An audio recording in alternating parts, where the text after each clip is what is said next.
আসসালামু আলাইকুম ওয়া রাহমাতুল্লাহি ওয়া বারাকাতুহু। আলহামদুলিল্লাহি রাব্বিল আলামিন ওয়াস সালাতু ওয়াস সালামু আলা সাইয়্যিদিল মুরসালিন ওয়া আলা আলিহি ওয়াস সাহবিহি আজমাইন, আম্মা বা'দ।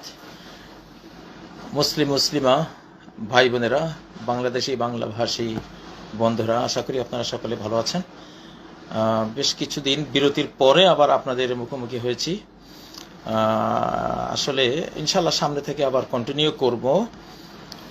তো আসলে আমার সব সিস্টেম আমার সাথে নেই, এজন্য কথাগুলি শুনতে আপনাদের কষ্ট হবে। আজকে আমি একটু বড় গলায় বলছি, বড় আওয়াজ করে বলছি যাতে আপনারা শুনতে পারেন।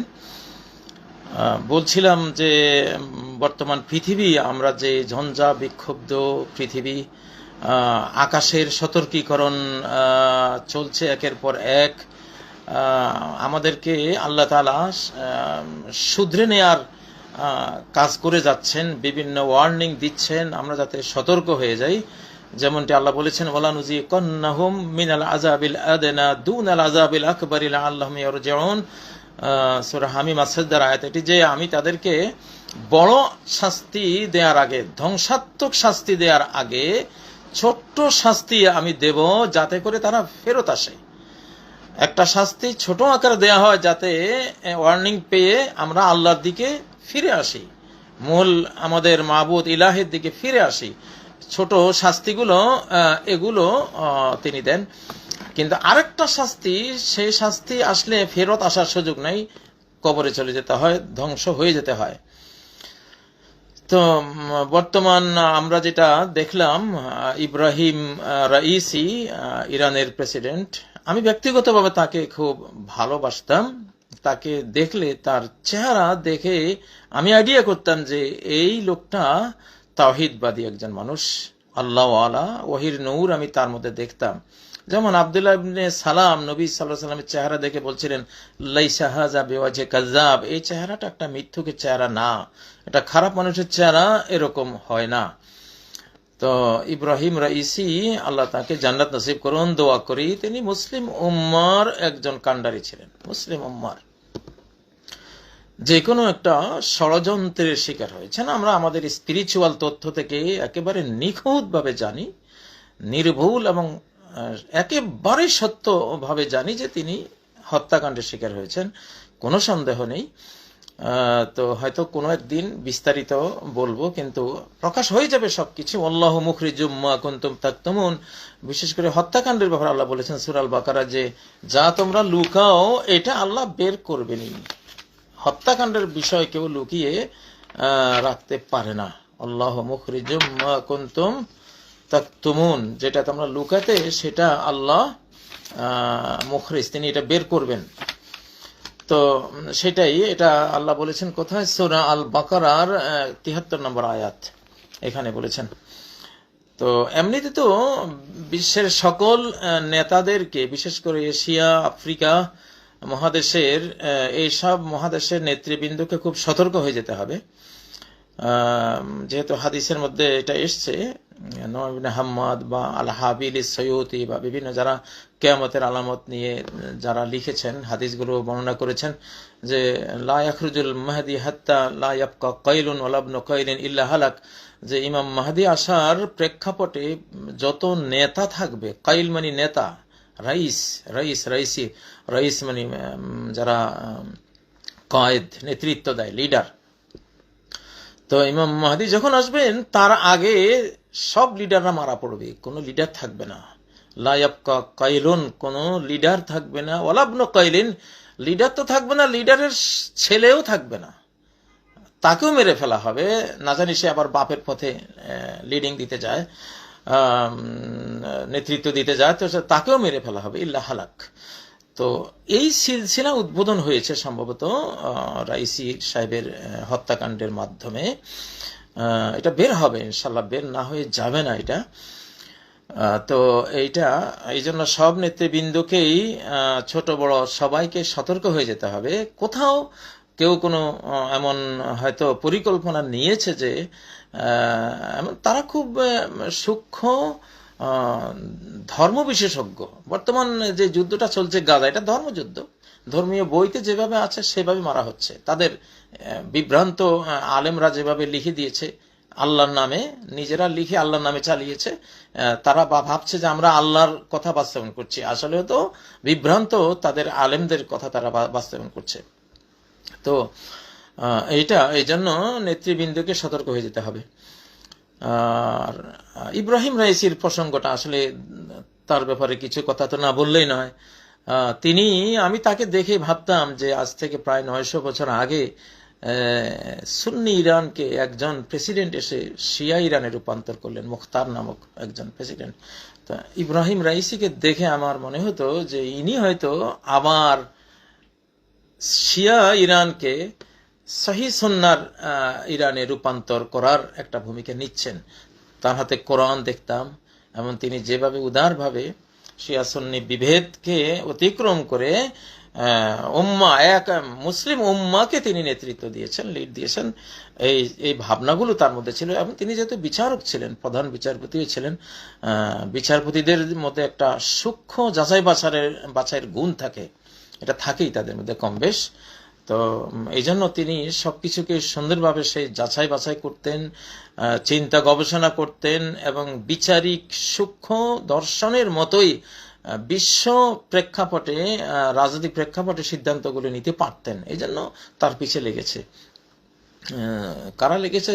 যারা এটা জানে যে এই পৃথিবীর ভালো আর মন্দের গেইট হইল কতগুলো ব্যক্তি। খাজাইনুল খাইর ওয়া শাররি ইনদাল্লাহ, নবী সাল্লাল্লাহু আলাইহি ওয়াসাল্লাম বলেন যে ভালো মন্দের খাজাইনগুলো, ট্রেজারিগুলো আল্লাহর কাছে, গুদামগুলো আল্লাহর কাছে, কিন্তু এই ভালো আর মন্দের চাবিকাঠি কি?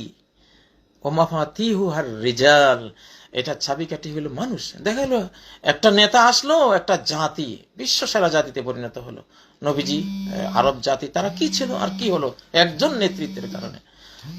তো আমাদের বাংলাদেশ সহ যে পৃথিবীর বিভিন্ন দেশে একজন মানুষ এসেছে, একজনের দ্বারাই গোটা জাতি উঠে এসছে। এরা হলো চাবি উন্নয়নের, এরা হলো চাবিকাঠি এক একজন। তো তিনি কিন্তু এমনই ছিলেন। তো এই জন্য তাকে হত্যা করা হয়েছে। যাই হোক, তো আমাদের জন্য, আমরা মুসলিম জাতি হিসেবে আমাদের আশার প্রহর, আশার শতাব্দী হয়তো শেষ। আজকে একটি হাদিস শুনিয়ে শেষ করছি। হাদিসটি সহিহ হাদিস। হাকিম তার আল মুস্তাদরাক গ্রন্থে বলছেন যে ওবাদা ইবনে সামিত রাদিয়াল্লাহু তাআলা থেকে বর্ণিত, কল বাইনামা নাহনু মা রাসূলিল্লাহ সাল্লাল্লাহু আলাইহি সাল্লাম, আমরা এক সময় নবী সাল্লাল্লাহু আলাইহি সাল্লামের সাথে আমরা যখন ছিলাম, ওকুফুন, আমরা দণ্ডায়মান ছিলাম, অবস্থানরত ছিলাম, ইজ আকবালা রাজুল, হঠাৎ একটা মানুষ আসলো। ফকল, সে বলল, ইয়া রাসূলুল্লাহ মা মুদ্দাতু রাজাই উম্মতিক, আপনার উম্মতের আশার কালটা কতটুকু? একটা আশায় থাকে না মানুষ, বিপর্যস্ত মানুষ, পথহারা মানুষ, ক্ষমতাহারা মানুষ, সাম্রাজ্যহারা জাতি, তারা একটা আশায় থাকে। তো আপনার উম্মত সাম্রাজ্য হারিয়ে আশায় আশায় কত কাল থাকবে, সেই সময়কালটা একটু আমাকে জানান। এটা একটা মানে খুবই দুর্লভ একটা প্রশ্ন, খুব বিজ্ঞ প্রশ্নকারী এই প্রশ্নটি করলেন।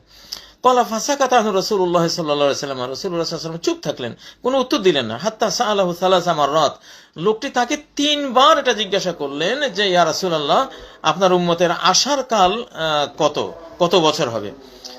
তো 3 বার যখন উত্তর দিল না নবী সাল্লাল্লাহু আলাইহি ওয়াসাল্লাম, দিলেন না যখন, তখন লোকটি চলে যেতে শুরু করলো। সুম্মা ওয়াল্লা রাজুল, লোকটি চলে যেতে শুরু করলো। ফাকাল লাহু রাসূলুল্লাহ সাল্লাল্লাহু আলাইহি ওয়াসাল্লাম, সালতানি আন শাইইন মা সালানি আনহু আহাদুন মিন উম্মতি, তুমি এমন একটা প্রশ্ন আমাকে করেছো, আমার উম্মতের কেউ এই পর্যন্ত, হাজারো লাখো সাহাবীর মধ্যেও কেউই, এমনকি আবু হুরায়রা এই প্রশ্ন করেনি, আবু বকর, ওমর, উসমান, আলী, কেউই আমাকে এই প্রশ্নটি করেনি। তো তুমি এমন একটা অদ্ভুত প্রশ্ন আমাকে করেছো, খুবই বিজ্ঞজনোচিত প্রশ্ন করেছো। তো আমার সেই প্রশ্নের উত্তর হলো, রাজা উম্মতি মিআতু সানা, আমার উম্মতের আশার কাল, আশার প্রহর গুনবে কবে? রাত পোহাবার কত দেরি, পাঞ্জেরি, হ্যাঁ, কত কাল আমরা এই নির্যাতনে থাকবো? তো এইটা 100 বছর। সুবহানাল্লাহ। দেখেন, সেই 1924 সালে তুরস্কের খেলাফতের পতন, গোটা মুসলিম ওয়ার্ল্ডের সাম্রাজ্য, হুকুমত, খেলাফত যাই বলেন, এটার পতন হয়েছে 24-এ। এখন 100 বছর পার হয়েছে। এবং 100 বছরের মাথায় আফগানিস্তানের হুকুমতটা এসছে, ইসলামিক এমারা, ধীরে ধীরে চলে আসবে। চান্দ্র বর্ষ হারে সেটা এসছে আফগানিস্তানেরটা। 1924 থেকে 2021-এ চান্দ্রবর্ষের 100 বছর পূরণ হয়। 100 বছরের মাথায় ইসলামী এমারা আফগানিস্তানে এসেছে, আলহামদুলিল্লাহ। এরপরে কেটে গেছে, এখন আর অপেক্ষার প্রহর নাই, এখন বিভিন্ন জায়গায় শুরু হবে। রাজা উম্মতি মিয়াতু সানা ক্বালা ফাকালা রাসূল ইয়া রাসূলুল্লাহ ফাহাল লিতিলকা মিন আমারাতিনা ওয়া আয়াতিনা ওয়া আলামা।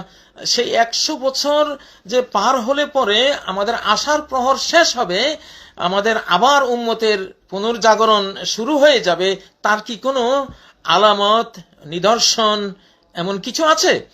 কাল নাম আছে, আমার উম্মত পুরো দমে যে ফিরে আসবে 100 বছর অপেক্ষার প্রহর গুণে, তো সেটার কিছু আলামত আছে, লক্ষণ আছে। সে লক্ষণগুলো কি? নাম আল কাজফু ওয়াল খাসফু ওয়ার রাজফ। পৃথিবীতে আল কাজফ, আকাশ থেকে প্রস্তর বর্ষণ হবে, মিটিওর অ্যাস্টেরয়েড আক্রমণ হবে আকাশ থেকে। কাজফের আওতায় বর্তমান বোমিং, অ্যাটম বোম বলেন, যে কোনো বোমিং, এটাও কাজফের আওতায়। আকাশ থেকে পড়বে, সেটা ম্যানমেড, মানুষ কর্তৃক বোমিং হওয়া, এটাও কাজফের আওতায়। আর আল্লাহর পক্ষ থেকে যেটা আকাশের কোন বেল থেকে মিটিওর বা গ্রহাণু ইত্যাদি পাথরের আক্রমণ আসা ভয়াবহ, সেটা সামনে আসতেছে, এটা আলামত। ওয়াল খাসফ, ভূমি ধসে যাওয়া, মানচিত্র থেকে 3টা দেশ বা 3টা মহাদেশ হারিয়ে যাবে, বিশাল বিশাল মহাদেশ মাটির নিচে চলে যাবে, 3টা বিশাল অঞ্চল চলে যাবে। খাসফ, এটা হলো খাসফ, কিয়ামতের বড় আলামত, এটাও আসতেছে সামনে। ওয়ার রাজফ, এবং ভূমিকম্প। এগুলি যখন দেখবা তখন বুঝবা প্রহরার 1 শতাব্দী শেষ। মেয়াতুস সানা, 1 শতাব্দী যেটা প্রহরায় তোমরা কাটিয়েছ, যে কবে হবে আমাদের মুসলিম জাগরণ, কবে হবে আবার ইসলামী খেলাফত, ইসলামী হুকুমত, ইসলামী সাম্রাজ্য, সেই 100 বছরের মাথায় কেটে যাবে।